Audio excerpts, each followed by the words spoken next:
Saudara, di momen Idul Fitri ini bertemu dengan kerabat dan keluarga menjadi hal yang dinanti. Di sejumlah negara pembatasan mulai dilonggarkan dan umat Islam bisa kembali melaksanakan sholat Idul Fitri berjamaah sekaligus bersilaturahmi. Malam ini kita akan berbincang dengan warga Indonesia di dua negara. Ada Eko Hartono, ia adalah Konsulat Jenderal Konjen RI di Jeddah, Arab Saudi. Lalu kemudian Kartini Aprilia, warga Indonesia di Jeddah, dan Nur Shinta Ruswandani, warga Indonesia di Doha, Qatar.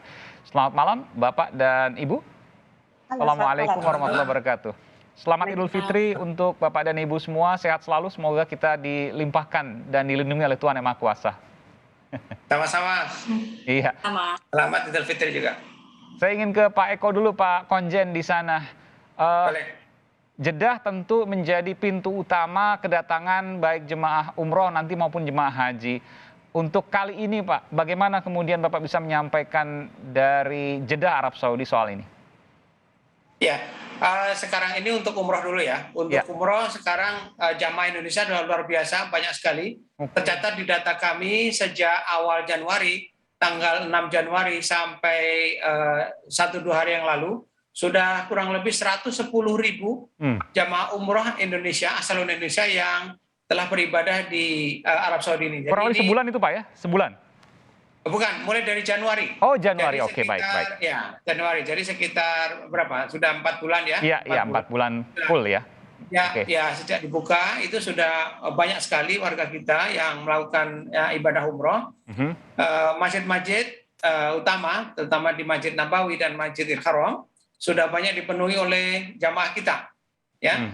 Dan banyak, jadi kalau boleh katakan kita kemana-mana sudah ketemu orang Indonesia nih. Jadi mungkin sekarang sudah, ya, Pak. Kalau saya perkirakan mungkin sekitar 35-40% itu orang-orang Indonesia semua. Di Dan Mekah maksudnya Pak? Iya, di Mekah dan juga di Madinah, di Masjid Nabawi. Oke, 40% udah ketemu lagi. Udah hampir normal suasana yang bisa Bapak gambarkan seperti sebelum COVID. Bapak mau mengatakan itu? Bahkan sebenarnya karena kalau saya melihat bahkan sebenarnya dalam beberapa hari, 10 hari terakhir kemarin Ramadan, itu beberapa hari bahkan diperkirakan melebihi dari masa-masa normal. Kenapa? Karena kita tahu selama 2 tahun ini kan orang tidak boleh melaksanakan ibadah haji dan umroh. Jadi kerinduan terhadap tanah suci luar biasa, terutama bagi jamaah kita kan. Begitu itu dibuka, ya sudah, mereka yang dulunya tertahan atau karena sesuatu hal belum bisa melaksanakan ibadah haji atau umroh, ya dengan cara apapun juga, mungkin dengan biaya yang sangat tinggi, saya dengar dari beberapa teman yang ke sini, menyempatkan diri untuk melakukan ibadah umroh, apalagi di 10 hari terakhir, Mas. 10 hari terakhir luar biasa. Saya lihat mungkin kalau ada yang bisa search di YouTube-nya, Masjidil Haram, luar biasa. Jadi sampai penuh itu lautan manusia sampai di lantai atas. Sampai di atas berjam-jam itu. Teman-teman mengabarkan bahwa untuk umroh pada 10 hari terakhir, terutama malam ke-25 sampai ke-29, itu bisa 5 jam. 4-5 jam itu umroh. Maksudnya rangkaian umrohnya dari tawaf sampai sa'i itu 5 jam, Pak? Bisa 5 jam. Masa 5 jam, Pak? Biasanya kan sekitar kurang dari 1 jam selesai. 1,5 jam itu selesai. Ini bisa 5 jam.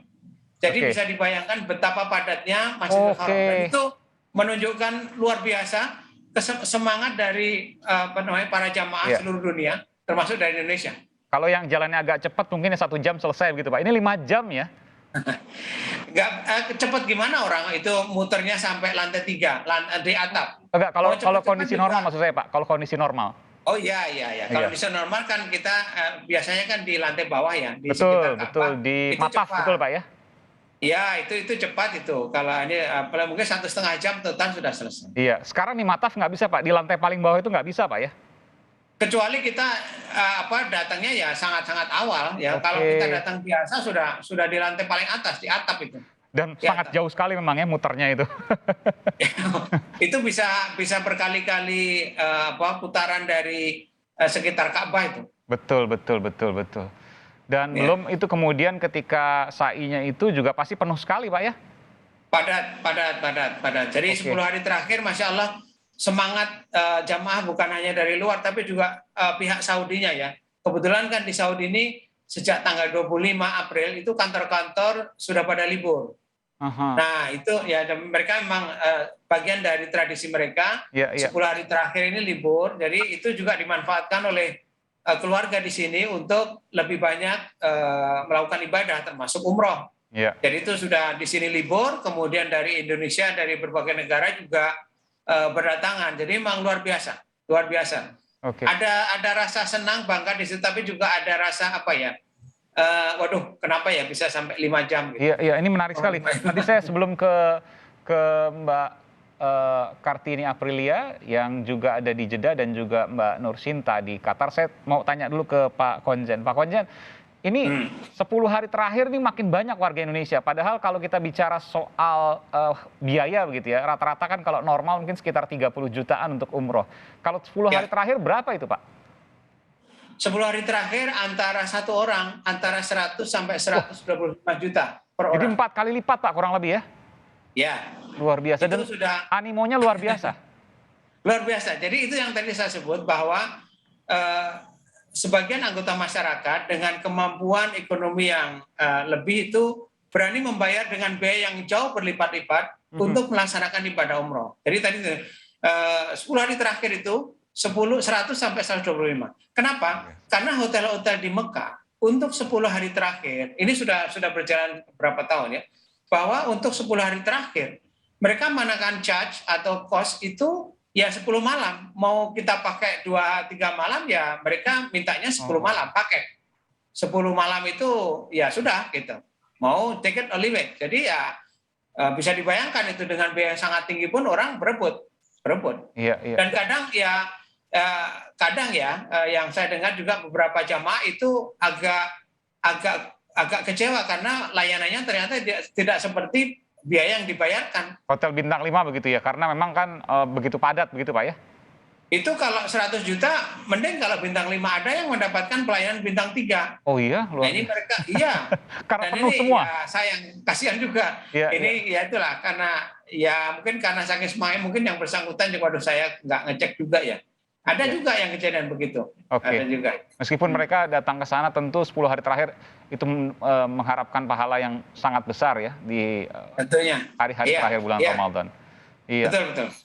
Nanti saya akan kembali ke Bapak. Saya ingin mungkin ke Qatar dulu sebelum sama ke Jeddah ya. Ada Mbak Nur Sinta Ruswandani, warga Indonesia di Doha, Qatar. Gimana Mbak? Sehat selalu Mbak? Alhamdulillah sehat, Aiman. Apa kabar? Baik, sehat selalu juga. Mudah-mudahan juga selalu diberikan kesehatan ya. Di sana bagaimana kondisinya? Sudah normal seperti biasa atau masih ada pembatasan-pembatasan tertentu? Mungkin Mbak Nur Sinta bisa cerita. Ya, Aiman, di Qatar sendiri di tahun ketiga pandemik ini terbilang sudah kondusif, bahkan bisa dibilang sudah mendekati normal.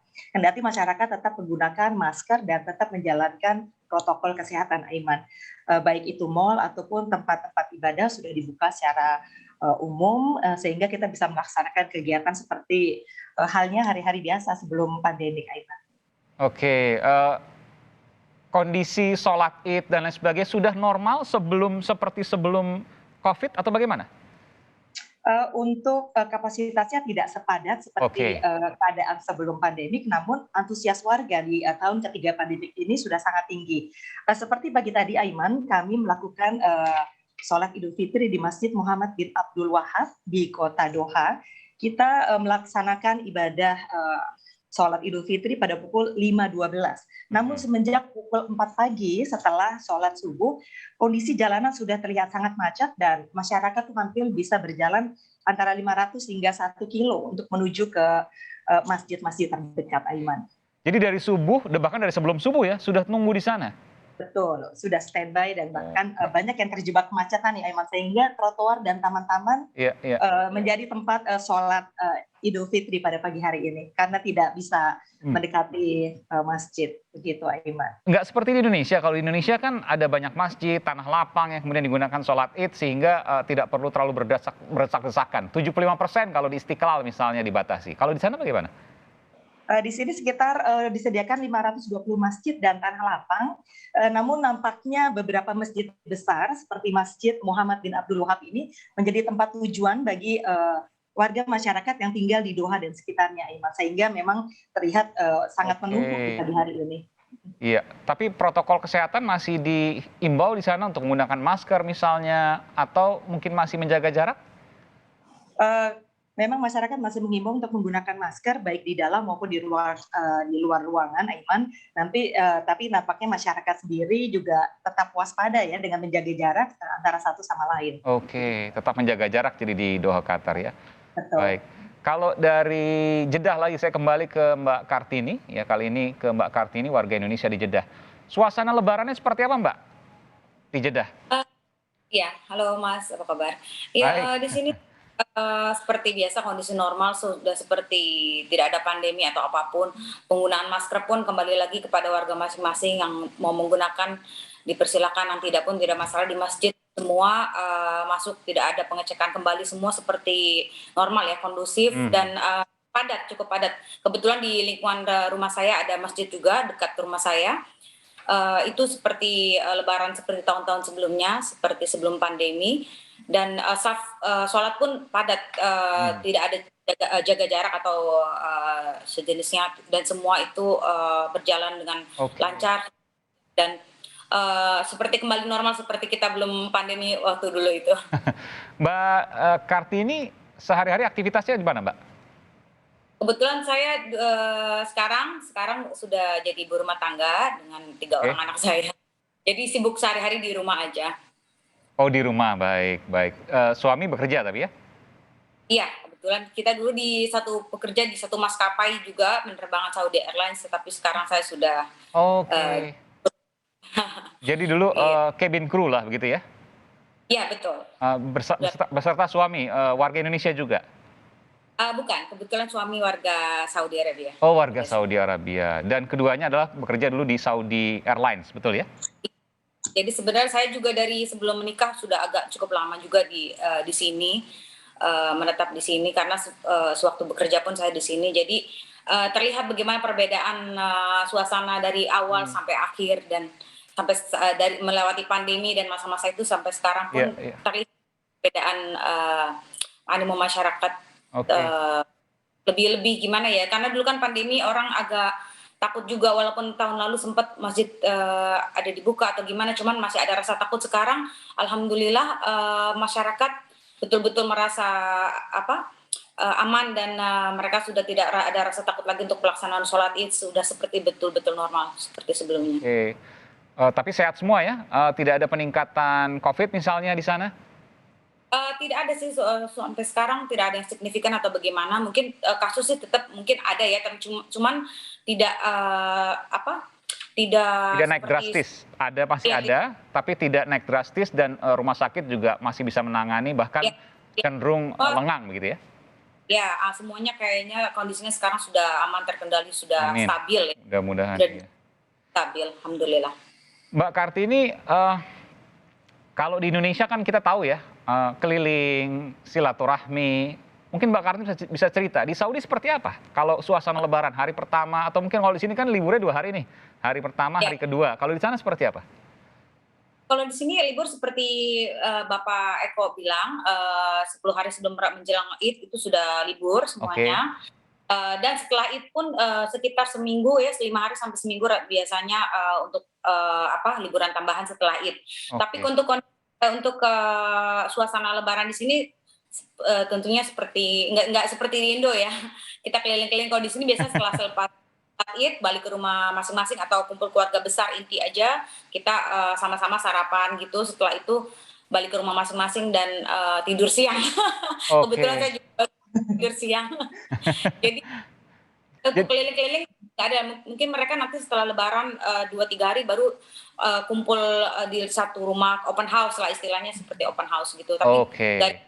seperti kita tuh nggak ada, sepi sekali. Setelah sholat Id bubar, Ah hah. udah jalanan pun sepi, nggak ada macet, nggak ada apa-apa. Tapi kan ada banyak warga Indonesia, mungkin saling mengunjungi gitu, antar warga Indonesia satu dengan yang lain? Oh iya pasti, saya juga kebetulan di sini, banyak sekali teman-teman saya dari, Indonesian community ya, Mmm, beberapa kita punya grup ibu-ibu di sinilah, Indonesia, itu pasti setiap tahun kita, mengadakan acara kumpul-kumpul, kita silaturahmi, kita saling, iya, koordinasi untuk kumpul-kumpul ibu-ibu oke, Indonesia. baik. ke Mbak Sinta. Mbak Sinta, kalau Mbak Sinta sehari-hari aktivitas apa Mbak Sinta? Baik, Aiman, saya sendiri adalah seorang mantan jurnalis, tapi setelah menikah akhirnya memutuskan untuk resign dan selalu mendampingi suami yang bekerja di perusahaan minyak, Aiman. Perusahaan minyak. Warga Indonesia juga suami? Warga Indonesia. Warga. Sudah berapa tahun Mbak Sinta di sana? Untuk di Qatar sendiri sudah sekitar 5 tahun, Aiman. Dan 5 ini tahun. mungkin bulan ini mungkin bulan terakhir kami, karena selanjutnya kami akan pindah ke benua yang lain, Aiman. Wah, luar biasa. Begitu. Karena pindah-pindah tugas sesuai dengan tugas Lalu, suami ya? iya. Oke, kemana lagi Mbak Sinta? Oh, selanjutnya insya Allah kita akan pindah ke Perth. Oh, Australia, lebih dekat dengan Indonesia ya. Untuk di Qatar sendiri bagaimana suasana lebarannya? Apakah ada juga seperti di Saudi, ya mengunjunginya hanya sama warga Indonesia, tapi kalau di Qatar nggak ada tuh, misalnya lebaranan, berkunjung dan lain sebagainya. Nggak ada, tapi ya kalau dengan warga Indonesia tetap dijaga. Iya, pagi ini Aiman, suasana lebaran ini terlihat sangat hangat karena sesama tetangga atau komunitas Indonesia kami melakukan silaturahmi. Dan pada tahun ketiga pandemik ini dari KBRI Doha akan mengadakan silaturahmi. Bapak Duta Besar Ridwan Hasan mengundang segenap warga negara Indonesia di Qatar untuk berkumpul di Wisma Duta Besar Republik Indonesia di Doha untuk halal bihalal malam nanti, Aiman, sekitar pukul 7 malam. 7 malam. Sekarang beda 4 jam di sana ya, betul ya? Beda 4 jam, jadi di sini sekitar pukul 4 ya, Aiman. Sekitar pukul 4. Sekarang 4 ya? Beda 3 jam berarti ya? Sekarang 4 sore, baik. Dan ya berkumpul hanya Indonesia, tapi kalau seandainya di Qatar sendiri tidak ada tradisi saling mengunjungi di Lebaran ini ya?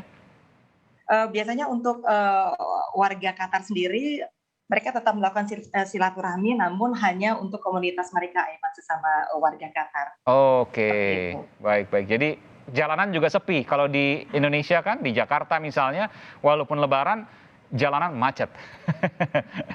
Kemacetan hanya terjadi di pagi hari, Aiman, saat kita akan melakukan ibadah sholat Idul Fitri. Namun siang hari hingga sore biasanya akan lengang karena biasanya kita berkumpul di satu rumah, silaturahmi bersama keluarga ataupun kerabat.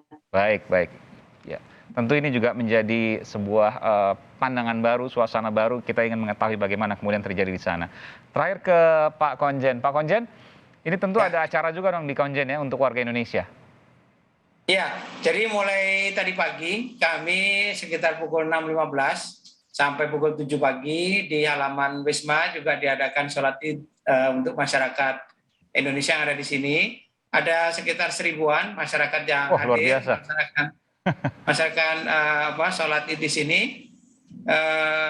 Dan setelah itu ya kita saling bersalam-salaman. Dan seperti juga disampaikan tadi Mbak Apri dan Bu Musita juga, memang di Arab ini beda suasananya dengan di Indonesia pada saat Lebaran dan menjelang Lebaran. Kalau menjelang Lebaran misalnya ada takbiran keliling, di sini nggak ada. Oke. Ya, terus kemudian tradisi mudik di sini nggak ada juga. Ada 1-2, tapi itu ya sebagian kecil saya kira. Iya, padahal kan liburnya panjang tuh ya. Kalau 10 hari terakhir mungkin fokus ibadah, tapi kan setelah itu seminggu kan bisa digunakan untuk mudik misalnya. Enggak juga ya? Enggak, jadi mungkin mereka beda memang dalam hal urbanisasi atau apa, mungkin sudah lebih beda sifatnya dengan di Indonesia. Kalau di Indonesia memang orang kebanyakan dari kampung, dari daerah, kemudian banyak yang berpindah ke kota besar untuk mencari kerja. Ini yang kemudian menciptakan tradisi mudik, kita bersilaturahim dengan keluarga besar di kampung kan gitu. Dan juga memang tradisi atau kekerabatan masyarakat Asia kan memang lebih ya, seperti terutama Indonesia. Iya. Jadi beda dengan itu di sini tidak ada. Seperti yang disampaikan oleh teman-teman kita baik di Jeddah maupun di Qatar, bahwa di sini tradisi untuk bertemu dengan keluarga itu hanya di keluarga inti, keluarga inti, bukan keluarga besar. Jadi karena kalau saya melihat, karena memang di sini sebagian besar masyarakat itu memang sudah banyak yang tinggal dengan orang tuanya. Jadi di terutama keluarga kaya itu punya tanah yang besar. Di situ ayah dan ibunya, kemudian biasanya kalau dia punya putra putri itu dibuatkan rumah yang tinggal di satu kampung itu. Oke, Jadi, ngumpul semua. Ngumpul semua, memang ngumpul semua di situ, anak Iya, iya. pertama, kedua, ketiga.